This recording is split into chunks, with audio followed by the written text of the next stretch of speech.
At 5:30 a.m., the three cruisers of the British and New Zealand Navy marked smoke on the horizon.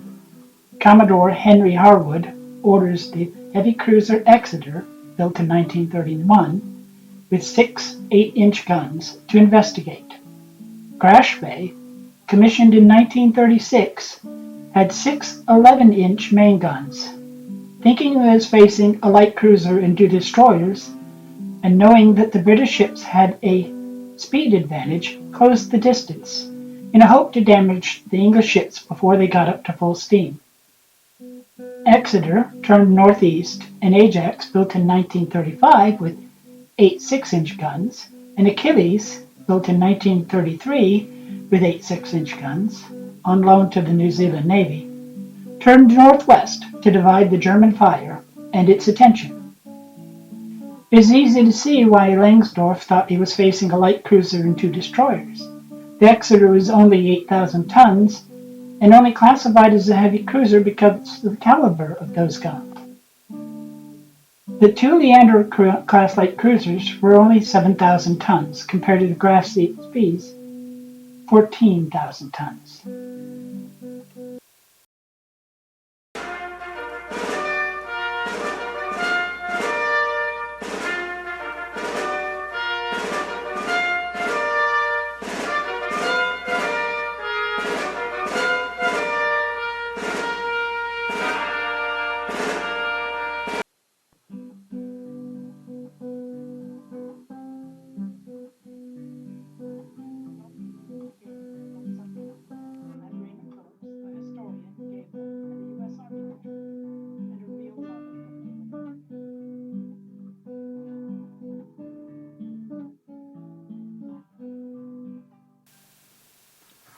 Langsdorff started working on the Exeter, scoring hits that knocked out the two front turrets and her bridge. Exeter turned tail and engaged with her rear turret, while Ajax and Achilles moved in to draw fire from the Exeter. Langsdorff, thinking that the Leanders were moving in for a torpedo attack, turned away for the neutral port of Montevideo, where repairs could be effected. The damage to the Spey was mostly superficial except for the oil purification plant, which was the diesel fuel converter, and the desalinization plant were knocked out. Putting into Montevideo only allowed Langsdorff 72 hours for repairs that he could take up to 4 weeks if the parts could even be found. Having expended most of her ammunition and facing internment of the ship and crew along with the influence of a British disinformation campaign, they had the aircraft carrier Ark Royal and the battleship Renown only hours away, where they were over 2,000 nautical miles away. On the 18th, Langsdorff put the ship out into the outer roadstead to be scuttled. 2 days later, Langsdorff ended his life in a Buenos Aires hotel room. Many criticize Langsdorff for engaging at all, but in my opinion he had no choice. The British ships had a 4 to 6 knot advantage and could keep out of range of the 11 inches of the Spey. The Spey's float plane was out of service, while the Exeter's was not, and the Leanders were able to carry and use the seaplane, although the Achilles had lost hers sometime before the war and never replaced it. But not far to the south, the Cumberland, also part of Force G, was stationed. The Cumberland, at nearly 10,000 tons heavy cruiser with 8 8-inch guns, the Cumberland arrived on the 14th of December. So, with little chance to escape, and facing essentially 3 light cruisers, Langsdorff did what I think was the right thing. He engaged the enemy. Having nearly sank the Exeter, but only doing minor damage to the 2 Leanders, Langsdorff, not causing any damage to the propulsion of either of the Leanders, lost the gamble. Where Langsdorff did wrong was in not putting into a more friendly Argentine port of Mar del Plata, or even better yet, Buenos Aires, 130 miles further into the Rio de Plata, where yes, the ship would have been interred, but the British wouldn't have had a chance to access it, instead of at the British-friendly country of Uruguay.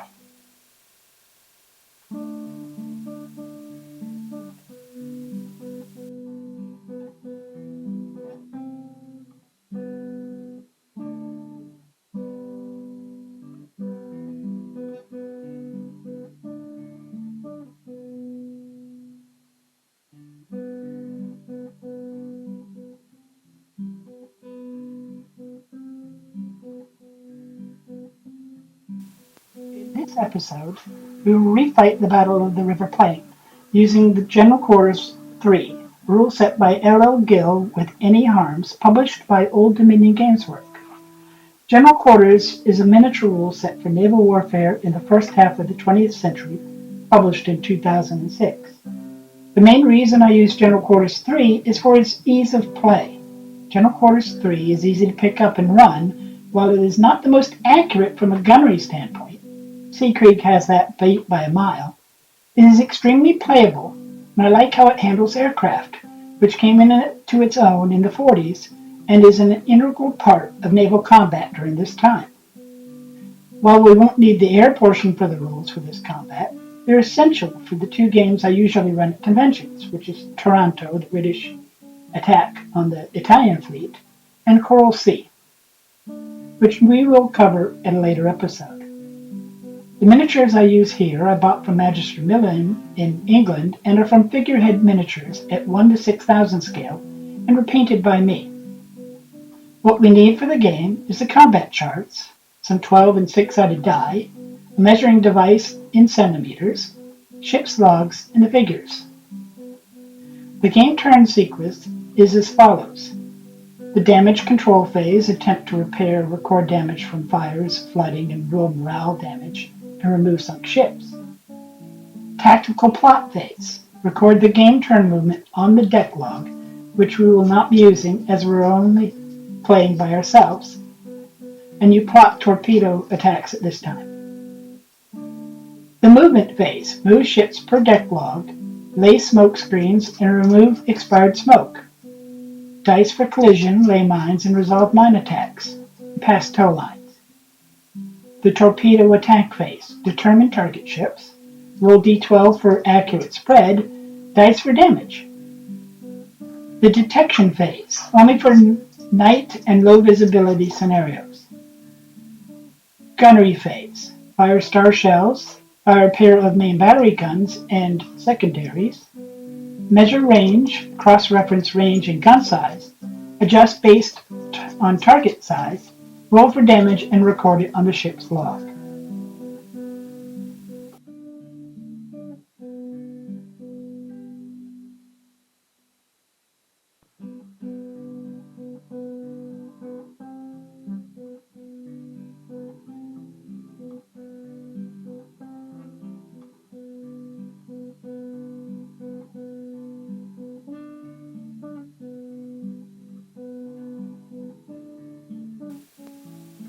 In this playthrough, you'll see my setup in the garage with my figures. I put the three English ships on one end and the German ship on the far end. Initially, when I did my movement, I split the Ajax and Achilles off from the Exeter like the English did, and immediately turned the crash bay almost 90 degrees so that I could get all of her guns firing, all 6 of those 11 inches. In my playthrough, the Exeter got pretty mauled, but the crash bay got really mauled by the 2 light cruisers. I was shocked by the good rolls from them. I was rolling absolutely horrible for the Exeter. The game, I never actually fired torpedoes, but you could have. All of those ships had them.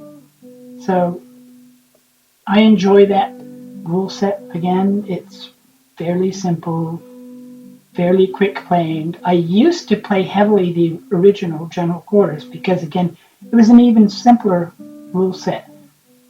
As the ships take damage, you mark off the hull box, which also works as the speed box for the ship. So English ships were starting off at 32 knots, and then they get knocked down to 28, down and down, on down to you have no speed left.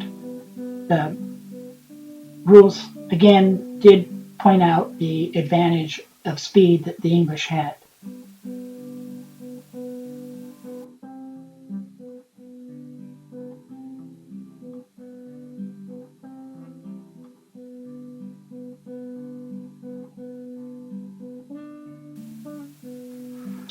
In this case, I did call the game early because I attempted first to try to run the Grush Bay away, but I got really lucky on some rolls with one of the light cruisers, needing to hit on a 1 through 3 on a die 12 is shockingly hard to do. And of course, the higher you roll, the more hits you can get. Like in the case of them, it's you roll 1, you get 1 hit, roll a 3, you get 3 hits, but anything higher, you don't get any.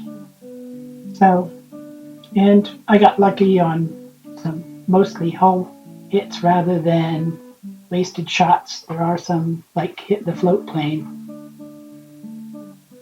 So then I basically called it early.